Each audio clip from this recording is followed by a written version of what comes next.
So, Fibonacci. Who is Fibonacci? Why is he important? What did he do?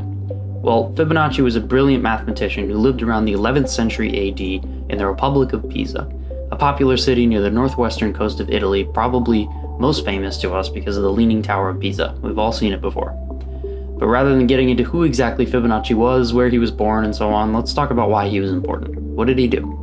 Well, he discovered a mathematical phenomenon known as the Fibonacci sequence. First off, he wasn't actually the first to discover this. It was actually first discovered in India and subsequently introduced to the West by Fibonacci around 1202. The sequence goes like this: 1, 1, 2, 3, 5, 8, 13, 21, 34, 55, and so on. 1 and 1 make 2, 2 and 3 make 5, and it goes on like that. The phenomenon didn't necessarily take a whole lot of calculation, but more a keen sense of observation. The Fibonacci sequence, like all mathematic phenomena, are found in nature. The numbers in the sequence can be easily seen by the naked eye all around us.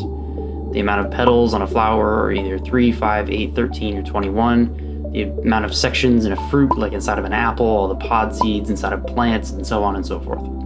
The reason for this is actually pretty simple, at least in plants. They grow this particular way because it's the most efficient way to store seeds into the smallest space available. Super interesting. But this concept goes a lot further. If you take the numbers in the sequence and add up the squares, it comes out to 8 times 13, both Fibonacci numbers. But what's cooler is what happens when you visualize this concept. Let's put these squares into physical squares up against one another so that the side length matches the sum of the previous few. The area of the larger shape becomes 8 by 13. Pretty cool. So now we know our area. So you take some Fibonacci numbers and divide some pairs by their smaller predecessors, a ratio begins to appear. 1 to 1.618. This is known as the golden ratio. You've probably heard of it.